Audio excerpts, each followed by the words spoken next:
So I'm watching this video by EmperorTigerstar, and it's called New Change in the Map, number 11, New Country in West Africa. Let's watch.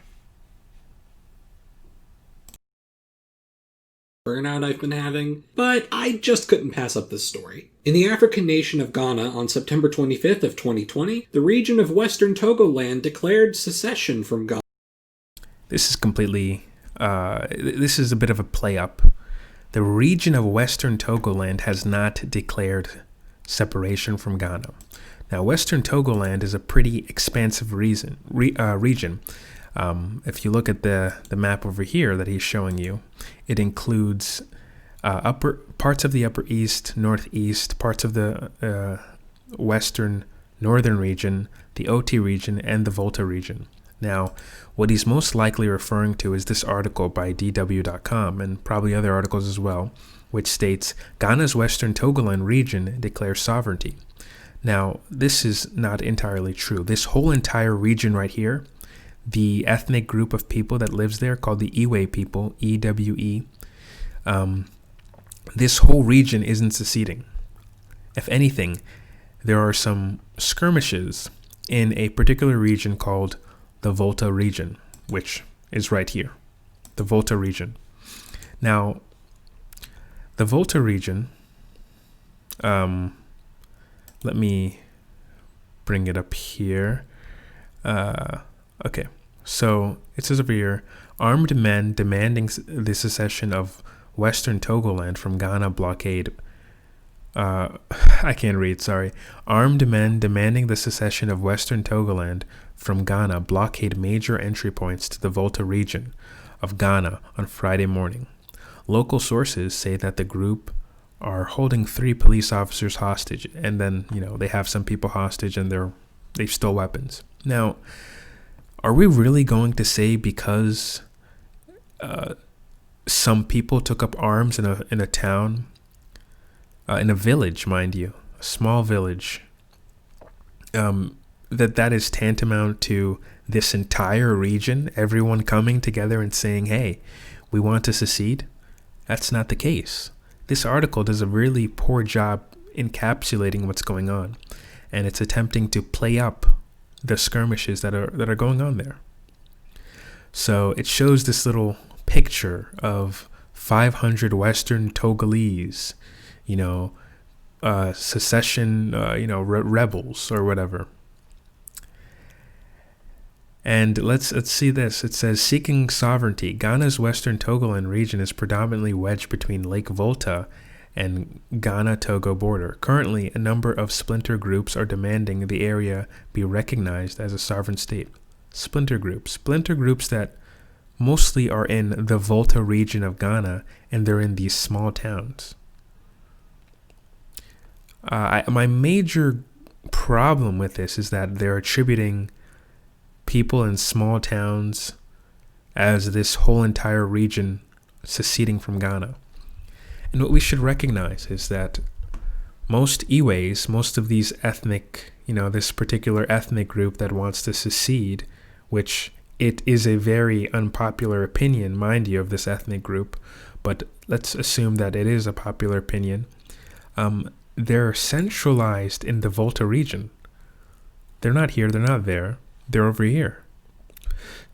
But it isn't a popular opinion amongst them. Only in these small towns over here.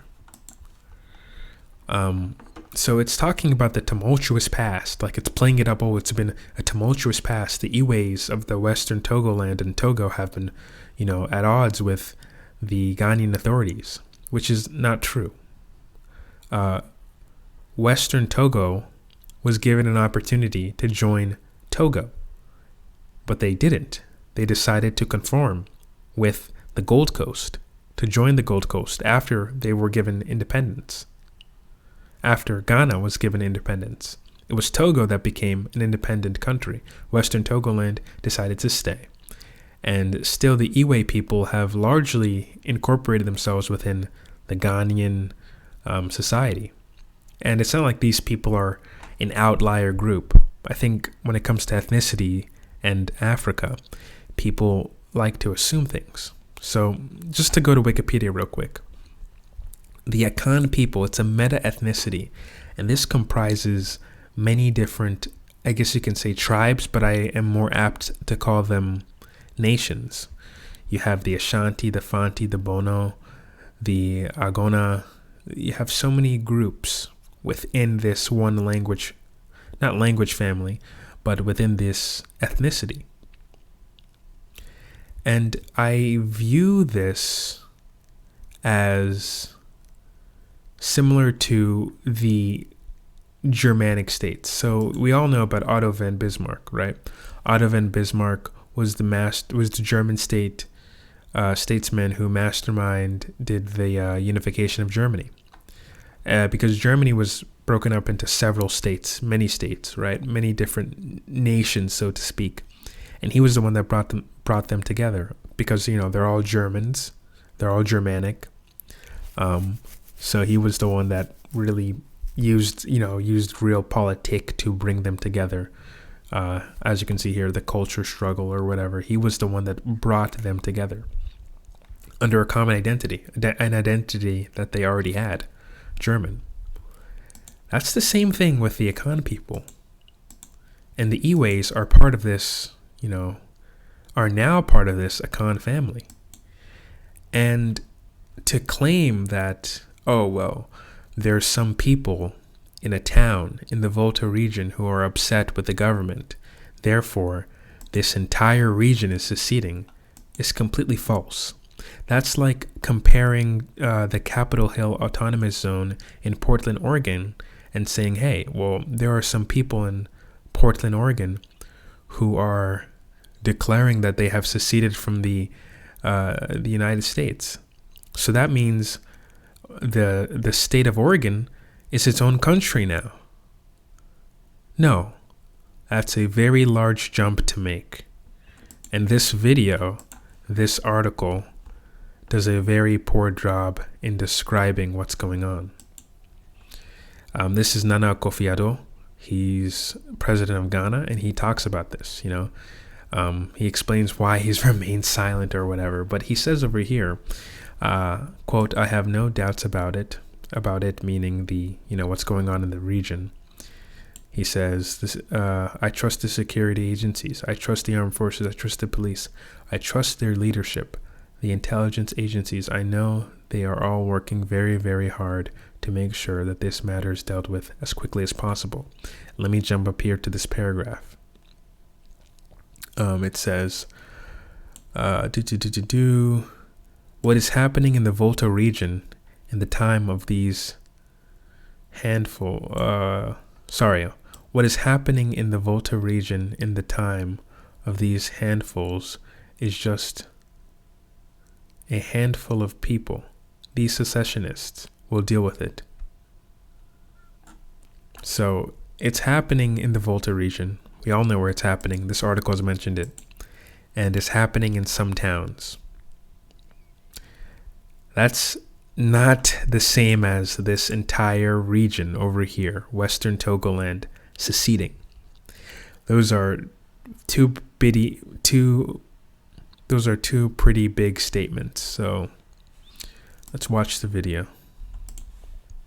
This followed simultaneous attacks on police forces in the region and the setting up of roadblocks. Their goal is to force Ghana to bring the United Nations into the situation where hopefully they can get international recognition for independence. During colonial Africa, Western Togoland was a part of German Togoland, which was partitioned between France and Britain after World War I, the French portion becoming modern-day Togo, and the British portion being morphed with Ghana. So we have another example of colonial borders causing problems. Again, you can't always attribute these African problems or, problems in Africa to colonial borders. Now, I think Ghana is a special case due to the whole meta-ethnicity, the Akan people, and them already identifying with each other well before colonial contact. I think that's a special case. Maybe if you look at other parts of Africa, you may notice that the arbitrary lines were damaging. Look at Sudan, South Sudan and Sudan. Maybe that was a bit damaging.